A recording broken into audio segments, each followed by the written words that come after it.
স্বাগতম জানাইছোঁ আমাৰ সেৱা পাঠশালা নামৰ ইউটিউব চেনেলটোলৈ। আজি তোমালোকৰ যিটো এটা ইম্পৰ্টেণ্ট আলোচনা যে মোৰ প্ৰিয় গ্ৰন্থ, সেইটো যিমান পাৰোঁ তোমালোকৰ কাৰণে শ্বৰ্ট হিচাপে বা 2টা পইণ্ট হিচাপে লিখি আনিছোঁ যাতে তোমালোকে ফুল মাৰ্কছ পোৱা। ইয়াৰ উপৰি তোমালোকৰ যদি অসমীয়াৰ যিকোনো গ্ৰামাৰ, ইয়াৰ উপৰি যদি কিবা ইম্পৰ্টেণ্ট হেৰি লাগে আমাৰ চেনেলটো ছাবস্ক্ৰাইব কৰি ল'বা, কাৰণ প্লে'লিষ্টত গোটেইখিনি পাই যাবা। ইয়াৰ উপৰি যদি তোমালোকৰ ৰচনাখিনি লাগে মোৰ ডেছক্ৰিপশ্যন চেক কৰা, মই ইয়াতে তোমালোকৰ কাৰণে লিংকটো দি দিছোঁ। এতিয়া চোৱা মোৰ প্ৰিয় গ্ৰন্থ। আৰম্ভণিটো এনেকৈ লিখিব যে মোৰ সত্য অন্বেষণৰ কাহিনী। বিদ্যা দদাতি বিনায়ম বিনায়াত জাতি প্ৰাপ্যতাম পাত্ৰতাত ধনমাপ্ৰীতি ধনাত ধৰ্ম তত্ত্ব সুষম। চোৱা, পুথি অধ্যয়ন বিদ্যা অৰ্জনৰ মূল চাবিকাঠি। পুথি অধ্যয়নে জ্ঞানৰ বন্তি গছিত শলিতা জ্বলাই জীৱন উদ্ভাসিত কৰে। তাৰপিছত চোৱা প্ৰাত্যাহিক জীৱনত পুথিয়ে হৈছে প্ৰকৃত বন্ধু, জীৱনৰ দিক নিৰ্ণয়তা। এনে উপদেশ সৰুগত কৰি মই কিছুমান নিৰ্দিষ্ট পুথি বাছি পঢ়া আৰম্ভ কৰিছিলোঁ আৰু বহুতো পুথিৰ দ্বাৰা মই আকৰ্ষিত হৈছিলোঁ। তাৰপিছত চোৱা, তথাপি প্ৰিয় গ্ৰন্থৰ প্ৰসংগ উত্থাপিত হোৱাত মহামানৱ মহাত্মা গান্ধীৰ মোৰ সত্য অন্বেষণৰ কাহিনী নামৰ আত্মজীৱনীখনক আলোচনাৰ মজিয়ালৈ আনিলোঁ। ফাৰ্ষ্টত আমি কি লিখিম যে লিখকৰ পৰিচয়। চোৱা, মোৰ সত্য অন্বেষণৰ কাহিনী আত্মজীৱনীখনিৰ অনুবাদক অমিয় কুমাৰ দাস। লোকনায়ক অমিয় কুমাৰ দাসৰ জন্ম হয় 1895 চনৰ 21 মে'ত নগাঁৱত। তেওঁ এগৰাকী সমাজ সংস্কাৰক, গান্ধীবাদী নেতা, শিক্ষাবিদ, লেখক আৰু অসম চৰকাৰৰ প্ৰাক্তন মন্ত্ৰী আছিল।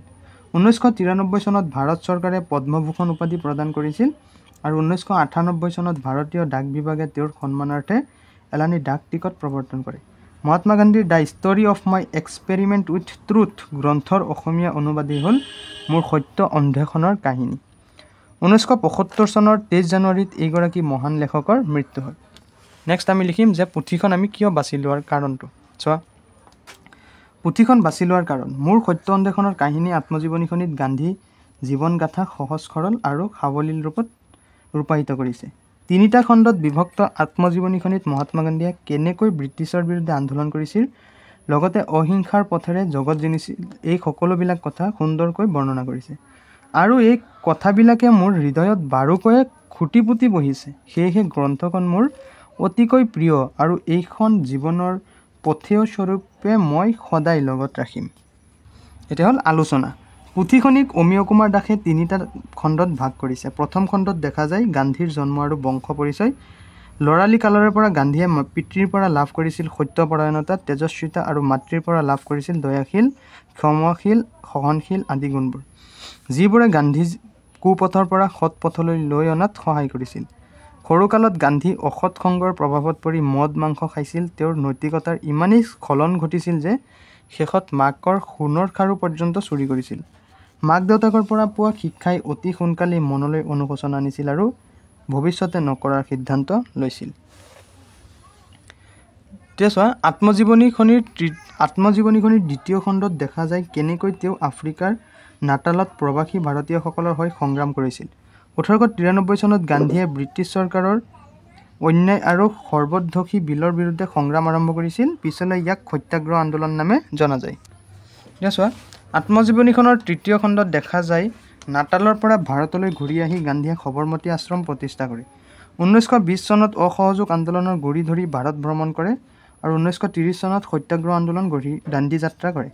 1947 চনৰ 15 আগষ্টত ভাৰতে স্বাধীনতা পায় যদিও ভাৰত আৰু পাকিস্তান 2 খণ্ডত বিভক্ত হোৱাত গান্ধীয়ে মনত বৰ আঘাত পালে। 1948 চনৰ 30 জানুৱাৰীত ইতিহাসৰ পাত কলংকিত কৰি নাথুৰাম গডছে নামৰ এজন আততায়ীয়ে তেওঁক গুলীয়াই মাৰে। এতিয়া আমি লিখিম শেষত সামৰণি। চোৱা, সত্য, অহিংসা আৰু বিশ্বপ্ৰেমৰ প্ৰতীক জাতিৰ জনক মহাত্মা গান্ধীয়ে আত্মজীৱনীখনিত কৈছিল, a dress can't make a man but character can make a man a true gentleman. জীৱনৰ প্ৰতি স্তৰতে সত্যৰ অন্বেষেই আছিল তেওঁৰ জীৱনৰ সাধনা। সত্যৰ ওপৰত প্ৰতিষ্ঠিত এনে এখন গ্ৰন্থই সকলোকে সত্যৰ পথত থিয় কৰাব বুলি দৃঢ় বিশ্বাস। গতিকে এইখিনি আছিল মোৰ প্ৰিয় গ্ৰন্থৰ ৰচনা। গতিকে তোমালোকে কি কৰা, ইয়াৰ উপৰি যদি আৰু ৰচনা লাগে আমাৰ চেনেলটো ছাবস্ক্ৰাইব কৰি লোৱা। গতিকে আজিলৈ ইমানেই, ধন্যবাদ।